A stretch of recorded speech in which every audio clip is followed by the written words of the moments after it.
नहमदुहु व नुसल्ली अला रसूलिल करीम अम्मा बाद फ़अऊज़ु बिल्लाहि मिनश शैतानिर रजीम बिस्मिल्लाहिर रहमानिर रहीम रब्बि इश्रह ली सदरी व यस्सिर ली अमरी वहलुल उक़दतम मिन लिसानी यफ़क़हू क़ौली रब्बि यस्सिर व ला तुअस्सिर तम्मिम बिल खैर बिका नस्तईन। अस्सलामु अलैकुम व रहमतुल्लाहि व बरकातुहू। आज हम लोग जो है मैयत को गुस्ल देने का तरीका सीखेंगे। ठीक है, सबसे पहले तो हमारी ये गलती है कि कम से कम हम अपने बुज़ुर्गों को, हमारे घर के लोगों का इतना हक तो है कि हम उन्हें गुस्ल दे करके खुद उनके जो है उनकी मंजिल पर पहुंचा दें, है ना। इतना तो कम से कम उनका हक है कि हम उनके लिए करें। लेकिन हम क्या करते, मासी को बुलाते पैसे देके, भाई आओ नहलाओ और जाओ। हर तरफ से मैसेजेस आते कि हमको कोई मैयत नहलाने वाली भेजो, मैयत नहलाने वाली भेजो, मैयत नहलाने वाली भेजो। मतलब क्या है ये इतने अहम चीज़ है और घर वालों का फ़र्ज़ है ये कि वो मैयत को खुद गुस्ल दे, है ना। इतना तो हक बनता है ना हमारे घर के लोगों का कि हम उनको गुस्ल दें। तो हमने हर एक को खुद घर वालों को गुस्ल देना होता है। घर से 4 से 5 लोग जो है अफराद खड़े हो जाए और गुस्ल दें इंशाल्लाह। हम क्या करते हैं, जगह जगह से मैसेजेस आते कि आपा किसी को भेजो, मैयत नहलाने भेजो, मैयत नहलाने। कहाँ मैयत नहलाने वाली जाएगी, ये आज फिर वैसे ही तो नला के दफना देते। अल्लाह अकबर, मैयत का हक है कि सही गुस्ल दिया जाए उसको, है ना। तो हम ये बहुत ज़रूरी है हर एक को सीखना।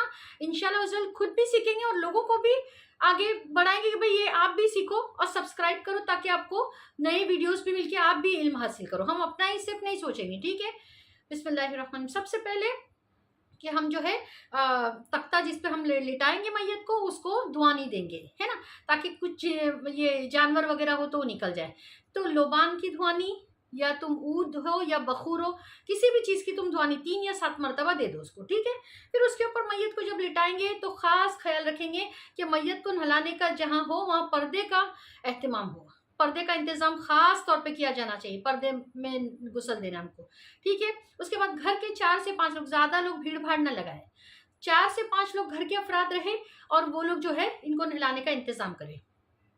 या तुम लकड़ी पर गरम करो या चूल्हे पर या गैस पर या गीज़र में, कहीं भी पानी गरम करो। उसमें एकदम गरम चटके वाला नहीं डालेंगे, खौलता पानी उठा के डाल, ऐसा नहीं। कौन ना lukewarm water can be use. उसको क्या करना है, उसमें बेरी के पत्ते डालने हैं या तो फिर नीम डालना है। नीम ज़्यादा बेहतर रहेगा कि एकदम साफ हो जाए, ठीक है। फिर काफूर जो होता है, काफूर का भी पानी हमको बना के रखना है, ठीक है।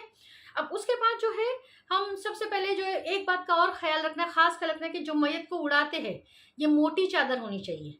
पतली चादर उड़ाना जायज़ नहीं है कि जैसे ही भीगे कच्चा हो तो अंदर का अंग दिखाई दे, ऐसा नहीं होना चाहिए, ठीक है। तो इसको खास तौर से ध्यान रखेंगे कि मोटी चादर हम यूज़ करें, ठीक है। और मर्द को 3 और औरतों को 5 ये रखता है ना पहनाने के कफन के लिए। अब कफन का जो सेट खरीदते हैं उसमें सभी कुछ आता है, ठीक है। जो इसमें भी गुस्ल में भी जो जो चीज़ें लगती है वो सारी चीज़ें कफन सेट में आती है हमको। अगर कहीं कफन सेट ना भी मिलता हो गाँव में तो कम से कम अगर तरीका जानते हो तो चीज़ें अवेलेबल होना इतना मुश्किल नहीं होता है, तरीका मालूम होना चाहिए, ठीक है। अब सबसे पहले जो है हम मैयत को क्या करेंगे कि यहाँ पर इसके पेट आहिस्ता आहिस्ता आहिस्ता ये करके उसको इस्तिंजा उसका ये कर इस्तिंजा करवा देंगे, ठीक है। पहले आहिस्ता आहिस्ता आहिस्ता आहिस्ता उसको पेट मल के और फिर या तो फिर हम मोटा कपड़ा जो है हाथ में लपेट लेंगे और जो है उनको साफ करेंगे। और या तो फिर जो उसमें ग्लव्स आता है कफन सेट में, वो ग्लव्स हम पहन लेंगे। हाथ नहीं लगाएंगे मैयत को, डायरेक्ट ग्लव्स पहनेंगे या फिर ऐसा मोटा कपड़ा हम हाथ में लपेट लेंगे ताकि हमारा हाथ ना लगे उनको, ठीक है। दूसरा, ग्लव्स पहनने के बाद फिर हम कपड़ा जो है वो रुई जो है, रुई भी कफन सेट में आएगी, उसको कच्चा करेंगे और अच्छी तरह से साफ कर देंगे उसको, ठीक है। ये स्टेप नंबर 1 है, मैयत को इस्तिंजा करवाना। ये स्टेप नंबर 1 है। अब स्टेप नंबर 2 क्या है, वुजू करवाना। स्टेप नंबर 2 क्या है, वुजू करवाना। कि हम क्या, हमारे जैसा वुजू इनका नहीं होगा, मैयत को हमारे जैसा वुजू नहीं होता। जो 4 फराइज होते हैं ना जिस तरह से, वो इनको दिया जाएगा, ठीक है। हम क्या करेंगे कि एक रुई भी हमको कफन सेट में मिलेंगी।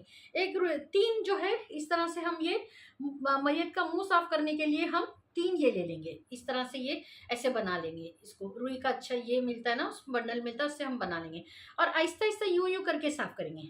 जैसे हम ब्रश कैसे करते हैं, ऐसे हल्का हल्का सा। मैयत का बहुत मुंह खोलने की कोशिश नहीं करेंगे, जितना खुलता है थोड़ा सा, ठीक है, कोई नहीं, उसमें आहिस्ता आहिस्ता डाल के मुंह साफ करेंगे उसका 3 मरतबा, ठीक है, 3 इससे साफ करें आहिस्ता आहिस्ता आहिस्ता, फिर ये रखें।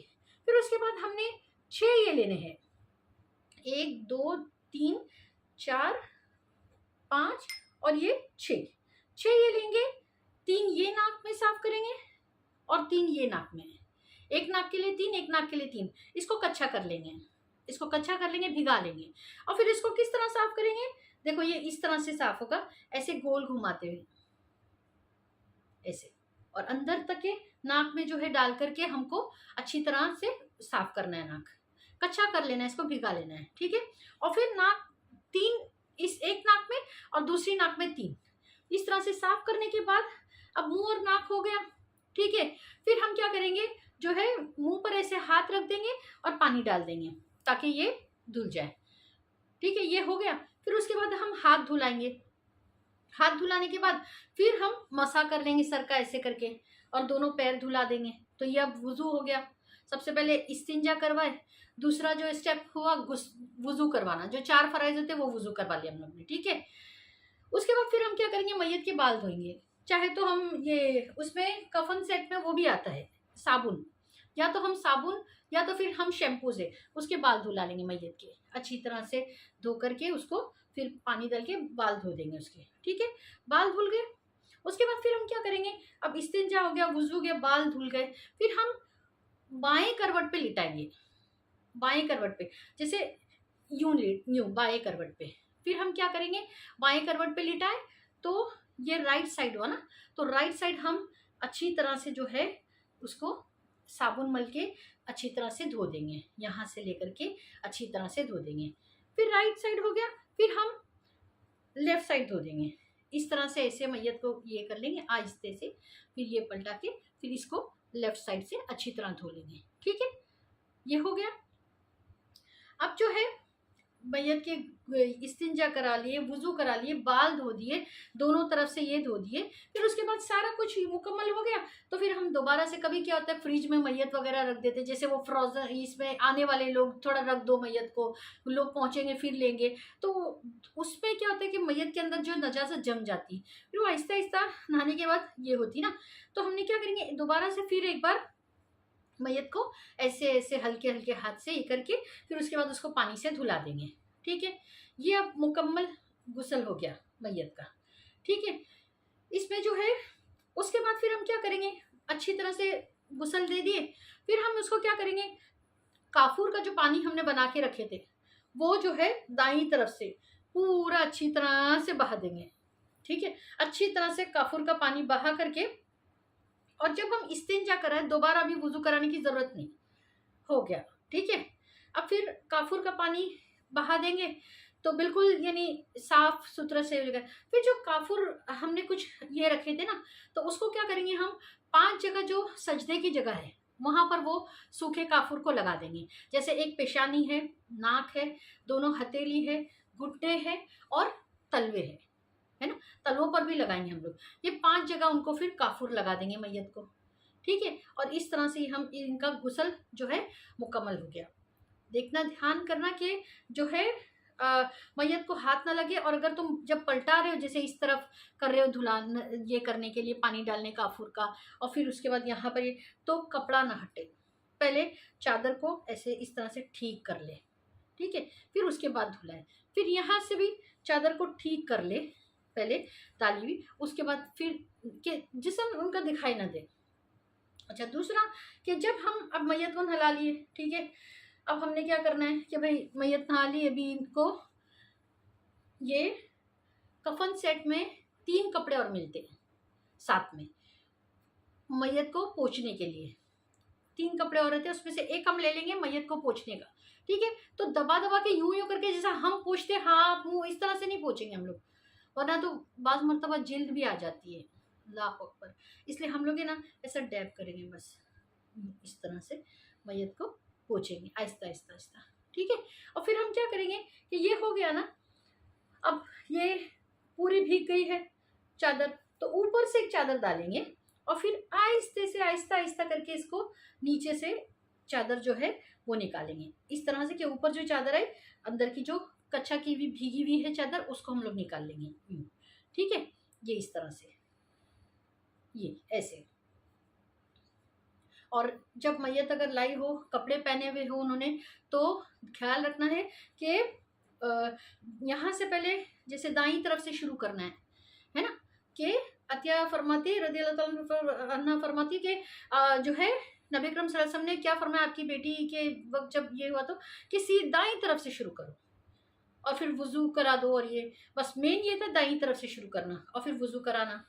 तो दाईं तरफ से हम शुरू करेंगे, तो क्या करेंगे, यहाँ से कपड़ा काट लेंगे, यहाँ से काट लेंगे, फिर इस तरह से निकाल लेंगे, मैयत को तकलीफ नहीं देंगे, ठीक है।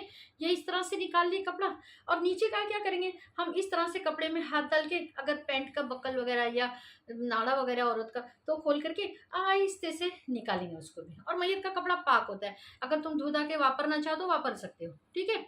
इसमें कोई ये नहीं कि मैयत का कपड़ा पाक नहीं, पाक रहता है कपड़ा, धो के वापर सकते हो तुम। इस तरह से हमारा गुस्ल मुकम्मल हो गया, और इंशाल्लाह अल्लाह सुब्हाना तक़द्दुस हमको हिदायत दे कि हम आगे बढ़ के लोगों को गुस्ल दे, और जो है इसके नेकियों से हम फैज़याबाद हो इंशाल्लाह अज़्ज़वजल। और हदीस है कि अगर कोई शख्स मैयत नहलाने में कोई ऐब देखे और उसको लोगों में न बताए, जाहिर ना करे, डिस्कस ना करे लोगों से, वो अगर, तो 40 कबीरा गुना उसके माफ़ कर देंगे अल्लाह सुब्हाना तक़द्दुस आखिरत में। 40 कबीरा गुना जो उसकी माफ़ी से भी माफ़ ना होते, ऐसे गुना अल्लाह सुब्हाना तक़द्दुस उसके माफ़ कर देंगे, इस वजह से कि उसने मैयत का ऐब लोगों से छुपाया है ना।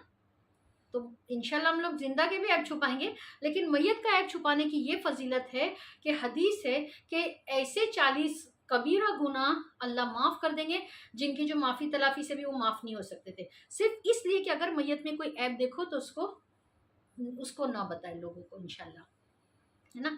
और जो जहाँ कहीं भी हो, इतना तो हम कर सकते हैं कि हम गुस्ल सीख के अपने घर वालों को खुद गुस्ल दें इंशाल्लाह अज़्ज़वजल, है ना। और अब उम्मीद है सारी चीज़ें बराबर समझ में आ गई होगी। वमा अलैना इल्लल बलाग व आखिरु दावाना अल्हम्दुलिल्लाहि रब्बिल आलमीन। सुब्हानकल्लाहुम्मा व बिहम्दिका अशहदु अल्ला इलाहा इल्ला अंता अस्तगफिरुका व अतूबु इलैक। अस्सलामु अलैकुम व रहमतुल्लाहि व बरकातुहू।